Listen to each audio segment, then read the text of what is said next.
Guys, எபிசோட ஸ்டார்டிங்லேயே நம்ம ஹீரோவை தான் காட்டுறாங்க. அவன் பாட்டுக்கு உட்காந்து அட்டனன்ஸ் எடுத்துட்டு இருக்கா. ஹீரோயினா கழுவி ஊற்றிட்டு இருக்கா. வந்துட்டான் பாரு நொல்லக்கண்ண அப்படின்ட்டு. அந்த பிள்ளைகளை அட்டனன்ஸ் சொல்லும்போது ஏதோ ஆடிஷனுக்கு சொல்கிற மாதிரி வளைஞ்சு சொல்லிக்கிட்டு இருக்கா. அந்த படிப்ஸை ஹீரோ கரெக்டாக கேட்குறான். இந்த மாதிரி கோல்டெல்லாம் வின் பண்ணல படிப்பில் அது எப்படி இருந்துச்சுன்னு இருக்க, அவ்வளோலாம் டஃப்பாக இல்லை, நான் நல்லா படிச்சுட்டு இருக்கேன், எல்லாத்த பற்றி கரைச்சி வச்சிருக்கான் பாரு முட்டைக்கண்ணை அப்படின்ட்டு இவ கழுவி ஊற்றிட்டு இருக்கா. அங்கே நம்ம ஹீரோ பார்த்தீங்கன்னா எல்லாத்தையும் அட்டனன்ஸ் எடுக்க அடுத்து நம்ம ஹீரோயின் கிட்ட தான் பேருக்கு சொல்லிக்கிட்டு இருக்காரு. சொல்லும் போது இவளுக்கு தயங்கி சொல்லுங்க அப்படின்னு கத்திடுறா. அவர் முறைச்சு பார்த்துட்டு அடுத்த பொண்ணு கிட்ட போறாரு. அந்த பொண்ணு நம்ம ஹீரோயினோட ஃப்ரெண்டு தான். லாஸ்ட்ல பாத்தீங்கன்னா ஒரு பொண்ணு லேட்டா வந்துகிட்டு இருக்கா. அவ பாத்தீங்கன்னா சரியான சிடுமுஞ்சின்னு வச்சுக்கலாம். சிறு இருந்தா எப்ப பார்த்தாலும் எல்லாத்துக்கிட்டையும் கடிச்சிட்டு இருப்பா. போனவங்களுக்கு வாய்க்கால் கட்டி தந்த மாதிரி எல்லாத்துக்குமே நம்ம இவரு தான் கிளாஸ் டீச்சர்னு வேற சொல்லிட்டாங்க. எல்லாத்துக்கும் சந்தோஷம், ஹீரோயினுக்கு மட்டும் வருத்தம். இங்க இருந்து அவரு இன்னைக்கு நான் மேக்ஸும் நான் தான் ஹேண்டில் பண்ண போறேன். மேக்ஸை நீங்க எப்படி வேணாலும் வச்சுக்கலாம், ஆனா மேக்ஸுங்கிறது ஒரு வினோதமான ஒன்று, அது உயிரோட உயிர் கலந்துகிட்டது, அதை மட்டும் நீங்க புரிஞ்சுக்கிட்டீங்கன்னா எதையும் சாதிக்கலாம் அப்படின்னு மேக்ஸுக்கு பக்காவா இன்ட்ரோடக்ஷன் கொடுத்துட்டு இருக்க. படிப்ஸில் அப்படியே ஆர்வமாக கேட்டுட்ருக்கு. மற்ற பிள்ளைகளாக பார்த்தீங்கன்னா இவர் சொல்கிறத கவனிக்கிறத விட இவரை சைட் அடிச்சுட்டு இருக்காங்க. இவனும் புரியலை, இவ சொல்கிறதும் பிடிக்கல அப்படின்ட்டு ஹீரோயின் பார்த்தீங்கன்னா கழுவி மனசில் என்னென்னலாம் நினைக்க முடியுமோ எல்லாத்தையும் நினச்சிட்டு இருக்கா. இவர் பார்த்தீங்கன்னா நீங்கள் என்ன வேணாலும் பிடிச்சிக்கோங்க, உங்கள் டேலண்ட் என்ன அப்படி இப்படின்ட்டு இருக்க. இன்னும் இவன் கிறுக்குனாட்டியே வளவலன்னு பேசிட்டு இருக்கான். கிளாஸ் ஆரம்பிக்க தெரியாது போல அப்படின்ட்டு இருக்க. டக்குன்னு இவர் பார்த்தீங்கன்னா ஹீரோயினை பாயிண்ட் அவுட் பண்ணிடுறாரு. போன டைம் மேக்ஸில் நீ எவ்வளோ மார்க் எடுத்த அப்படின்னு கேட்டுட்டு இருக்க. ஹீரோயினுக்கு இதை விட அசிங்கம் ஒன்றுமே இல்லை. ஏன்னா அவ எடுத்தது 4 மார்க், 100க்கு 4 எடுத்தோடனே கூட இருக்க பிள்ளைகளே விழுந்து சிலிக்கிறாளுங்க. முதல் நாளே ஆரம்பிச்சுட்டியேடா முட்டக்கண்ணா அப்படின்ட்டு இருக்க. 4 மார்க் எடுத்துட்டு மேக்ஸில் நீ பண்ணுற அளப்பறி இருக்கே, ஏன் உனக்கு மேக்ஸில் படிக்க முடியாதா, என் ரூமுக்கு ஸ்டாஃப் ரூமுக்கு நான் ஃபாலோ பண்ணிட்டு வா அப்படின்ட்டு இவர் பார்த்தீங்கன்னா கடுகடுன்னு கடிச்சிட்டு போயிட்டு இருக்க. முதல் நாளே அமோகமாக இருக்கே அப்படின்ட்டு ஹீரோயினுக்கு கண்ணில் தனி வராத குறை தான். ஃபர்ஸ்ட் அப்படியே பின்னாடியே வரா. வந்த உடனே சார் பார்த்தீங்கன்னா ஏன் நீ மேக்ஸில் படிக்கல அப்படின்ட்டு இருக்க. ஹீரோயின் பார்த்தீங்கன்னா ஐயோ சார், நேற்று நடந்த விஷயத்தெல்லாம் ஞாபகம் வச்சுக்காதீங்க, நான் ஒரு ஃபோட்டோ கூட எடுக்கல பாருங்க, எல்லாம் என்னோட பப்பி அப்படின்ட்டு இவ காமிச்சிட்டு இருக்க. அவர் ஒரு முறைப்பாரு பாருங்க. ஓ நம்ம வந்தது வேற மேட்ரா, சரி இருங்க நானே சொல்றேன் அப்படின்ட்டு இருக்க. அவர் அப்பதான் பாத்தீங்கன்னா உண்மையை சொல்லு அப்படின்ட்டு இருக்காரு. அது நான் எப்படி சொல்றது, சின்ன வயசுலேருந்து எனக்கு பிடிக்கல, அதனால தான் நான் மேக்ஸை படிச்சதே இல்லை, வேற எதுவும் இல்லை சார் அப்படின்ட்டு இவ பார்த்தீங்கன்னா கண்ணில் கண்ணீரோட நின்றுட்டு இருக்க. 4 மார்க் வாங்கினேன், அது எப்படி உன்னால முடியும், அவ்வளோ பெரிய மக்கள் நான் என் வாழ்க்கையிலேயே பார்த்தது இல்லையே அப்படின்ட்டு இருக்க. இல்லை நான் மேக்ஸ் புக்கு கூட ஓப்பன் பண்ண மாட்டேன், ஏன்னா அதுக்கு சுத்தமாக பிடிக்காது அப்படின்ட்டு இருக்காங்க. அவர் பார்த்தீங்கன்னா உனக்கு பிடிக்காது அதுதான மேட்ரு அப்படின்ட்டு ஃபஸ்ட்டு நீ புரிஞ்சுக்கணும், அப்போ தான் பிடிக்கும். எப்போவுமே பிடிக்கலன்னு நினச்சா அப்புறம் எப்படி பிடிக்கும், அதுக்கெல்லாம் மூளை வேணும், உனக்கு இருக்கா இல்லையா அப்படின்ட்டு எல்லாத்துக்கு முன்னாடி கேட்குறாங்க. அப்படியெல்லாம் இல்லை எனக்கும் இருக்குது அப்படின்ட்டு இருக்கும்போது இப்போ பிடிக்கலன்னு தானே சொன்னேன், ஒரு லெட்டர் எழுது, உனக்கு ஏன் மேக்ஸை பிடிக்கல என்ன ரீசன்ட்டு அதை எழுதி என்கிட்ட கொண்டு வா, அதுவும் 20 பேஜுக்கு எழுதணும் புரியுதா அப்படின்ட்டு இருக்க. ஏண்டா மேக்ஸ் வரலங்கிறது ஒரு குத்தமாடாங்கிற மாதிரி ஹீரோயினுக்கு ஆகிடுது.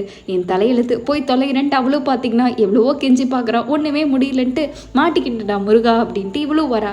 அப்போ பார்த்தீங்கன்னா நம்ம ஷின் இருக்கான்ல, அவன் தான் கதவெல்லாம் ஓப்பன் பண்ணி விடுறான். அவன் எவ்வளோ நல்லவன்ட்டு நம்ம ஹீரோயினுக்கு பார்த்தீங்கன்னா சந்தோஷமாக இருக்குது. ஏன்னா இந்த மாதிரி அவனால் தப்பாக எடுத்துக்காத, அன்றைக்கி அவன் ரொம்ப ரூடாக பேசினான், அதுக்கு சாரின்னு இருக்க. அப்பேற்பட்ட ஒரு காண்டு மிருகத்துக்கு போய் இப்பேற்பட்ட நல்ல ஃப்ரெண்டா அப்படின்ட்டு ஹீரோயின் பார்த்தீங்கன்னா அவனை கடவுளாக பார்க்க ஆரம்பிச்சிட்டான். அப்படியே அவள் கண்ணிலெல்லாம் கருணை பொங்கி வந்துக்கிட்டு இருக்க. என் கிளாஸ் வந்துருச்சு சார் நான் போகிறேன் அப்படின்ட்டு இவ பார்த்தீங்கன்னா நல்லா வந்துட்டு இருக்கா. போகும்போது ஏஞ்சலுக்கு போய் டெவில் ஃப்ரெண்டாக கிடைச்சிருக்கானே, ரொம்ப கால கொடுமடா சாமி அப்படின்ட்டு இவ்வளவு வந்துடுறா. அங்கே அந்த சிறுமூஞ்சி பொண்ணு இருக்கல, அவள் தூங்கிட்டே இருக்கா. ஹீரோயின் போய் அவளை எழுப்பி விட்டுட்டு இருக்கா. இந்த மாதிரி நம்ம மேக்ஸ் டீச்சர் உங்ககிட்ட பேசணுன்னாரு, போய் அவரை கூப்பிட்டார்ல என்ன எதுன்னு கேளு அப்படின்ட்டு இருக்க. அந்த புள்ளையும் தூக்கத்துலேருந்து தூங்கி எஞ்சி போகுது, நல்லா சிடுன்னு இருக்கு. என்ன போய் லெட்டர் எழுத சொல்லிட்டான் 20 பேஜுக்கிட்டு. நடந்த சம்பவத்தை எல்லாம் அவங்க ஃப்ரெண்ட்ஸ் கிட்ட சொல்ல எல்லாம் சிரிச்சுக்கிட்டு இருக்காங்க. ஏன் அந்த ஆள் உன்னை மட்டும் டார்கெட் பண்ணுறான் இருக்க. இன்னொரு பக்கம் நீ ஏன் எப்போ பார்த்தாலும் தூங்கிக்கிட்டே இருக்கேன்ட்டு அந்த பொண்ணுக்கிட்ட இவர் கேட்டுக்கிட்டு இருக்காரு. டைமுக்கு வர்றதில்ல, டைமுக்கு சாப்பிட்றதில்ல, ஒன்றுமே பண்ணுறதில்ல, என்னதான் இருந்தாலும் சரி இனிமேல் நீ லேட்டாக வந்தா என்ன ரீசன்னாச்சு என்கிட்ட சொல்லு புரியுதா அப்படின்ட்டு இருக்க. அப்போ தான் அவங்க ஸ்டாஃப் ஒருத்தவங்க சொல்கிறாங்க, இந்த பசங்கள்லாம் இப்போ இப்படி தான் இருப்பாங்க, இவங்க விஷயத்தில் நம்ம ரொம்ப டீப்பாக போகாத வரைக்கும் நமக்கு மனசு கொஞ்சம் திருப்தியாக இருக்கும், அப்படியே லைட்டாக விட்டால் நல்லா இருக்குங்கிற மாதிரி அவங்க ஸ்டாஃப் சொல்லிட்டு போக நம்ம ஹீரோக்கு இப்படியே நின்றுட்டு இருக்காரு. இன்னொரு பக்கம் ஷின்னோட கிளாஸ் போகுது. அங்கே பிள்ளைகள்லாம் பார்த்தீங்கன்னா ஷின்னை தான் பார்க்குறாங்க, அவங்க கிளாஸை கவனிக்கல. முக்கியமாக நம்ம ஹீரோயினோட ஃப்ரெண்ட் இருக்கால, அவ தான் சும்மா வச்சு கண்ணு வாங்காமல் வளைச்சு பார்த்துக்கிட்டு இருக்கா. அடுத்து பிடி சார் எல்லாருமே சரி ஸ்போர்ட்ஸுக்கு விடுறாங்களோ இல்லையோ இவரை இம்ப்ரெஸ் பண்ணணும்னு போட்டி போட்டு குதிச்சுக்கிட்டு இருக்காங்க. அந்த குதிப்பில் நம்ம ஹீரோயினும் போய் குதிச்சுட்டு இருக்க.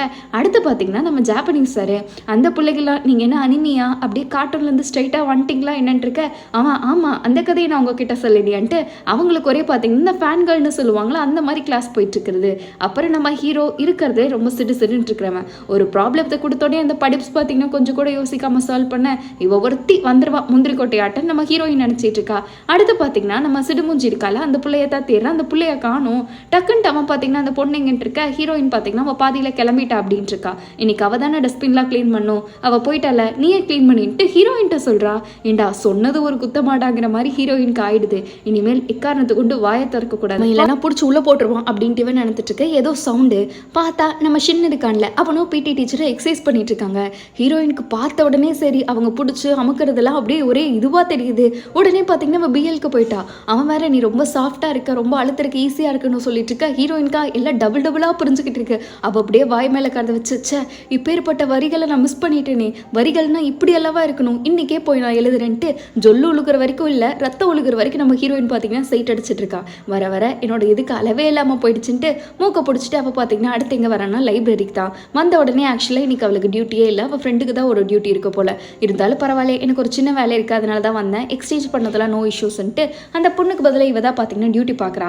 எதுக்காக இவ்வளோ பரபரன்லாம் வந்திருப்பா அப்படின்னா நம்ம ஹீரோயின் வழக்கம் போல் அந்த கதை எழுதுவாள் அதை தான் எழுத ஸ்டார்ட் பண்ணுறா. இப்போ புதுசாக ஒன்று போட்ட உடனே அந்த நாவலில் எப்படி வியூஸ் எல்லாம் போயிருக்கு அப்படின்ட்டு அடுத்த கதையை ஸ்டேட் பண்ணணும் எப்படியா ஸ்டார்ட் பண்ணணும் அப்படின்ட்டு கதை எழுதுறதுக்கு தான் ப்ரிப்பேர் பண்ணிட்டு இருக்கா. எழுதும்போது சரி எப்படியெல்லாம் கருதிக்க முடியுமோ அப்படியெல்லாம் வரைஞ்சிருக்கிறா. பட் அவள் மூளையெல்லாம் கொஞ்சம் அட்வான்ஸே போயிடுச்சு.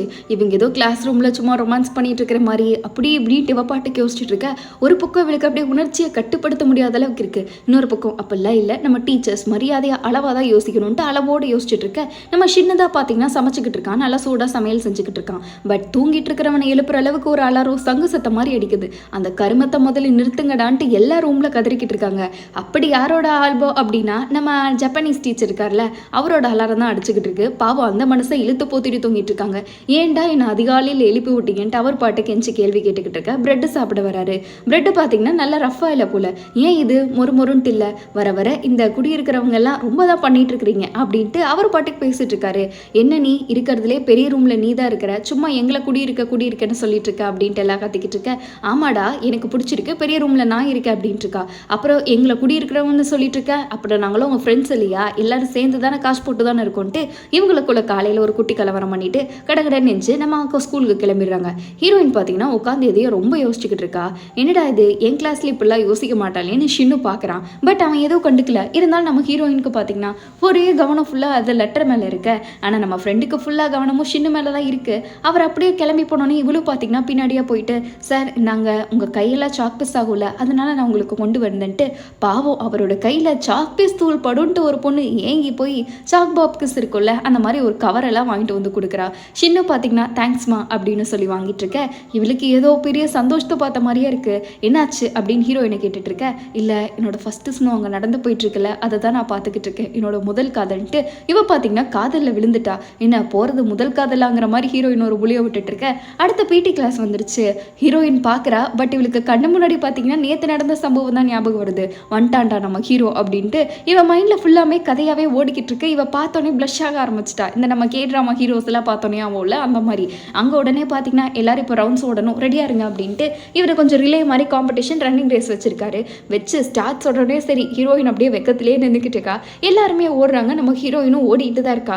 எந்த அளவுக்கு வேகமாக ஓடுறான்னு பார்த்தீங்கன்னா நின்றுட்டு இருந்த கோச்சே இவ கூட நடந்து வந்துட்டாரு. அந்த அளவுக்கு இவ ஓடிக்கிட்டு இருக்கா. போக போக இவளுக்கு ஒரே கற்பனையாக வந்துக்கிட்டு இருக்கு. இவ கண்ட கற்பனையெல்லாம் அப்படியே காட்சிகளாக வர பத்தாதுக்கு அவர் ஃபாஸ்ட்டாக ஓடுன்னு வந்துட்டு இருக்க. ஹீரோயினுக்கு அவளோட உணர்ச்சியை கட்டேப்படுத்த முடியல. இதுக்கு மேலே முடியாதுடா சாமி அப்படின்ட்டு ரொம்ப மைண்டு கொஞ்சம் தப்பாக யோசிக்க ஆரம்பிச்சிருது. ஐயோ போதும் இப்பெல்லாம் எனக்கு வரக்கூடாது, நான் ஒன்றும் இப்பேற்பட்ட பொண்ணெல்லாம் கிடையாது, தள்ளுங்க எனக்கெல்லாம் முடியல அப்படின்ட்டு ஹீரோயின் எடுத்தா பாருங்க ஒரே ஓட்டம் 5 6 4 அப்படின்ட்டு கரெக்டாக பார்த்தீங்கன்னா 1வது ஸ்டேஜுக்கே கிட்டத்தட்ட வெயிட் பண்ணி போயிடுறா. அப்படியே அவள் ஓடுறத பார்த்து ஊரே அசைஞ்சு போயிட்டு இருக்க. இவளுக்கு ஃபஸ்ட்டு வந்தது கூட பெரிய மேட்டரா இல்லை, மறுபடியும் போய் நம்ம பிடி சாரை பார்க்கணும் அப்படின்ட்டு தான் இவளுக்கு ஒரே கஷ்டமாக இருக்குது. அங்கே இவர் அடுத்த ரவுண்டாக ஓட விட்டுட்டு தான் வந்து ஹீரோயின்ட்ட கேட்குறாரு. ஏம்மா நீ முன்னாடி ப்ராக்டிஸ் எதுனா பண்ணியிருக்கியான்னு அப்படின்ட்டு இருக்க.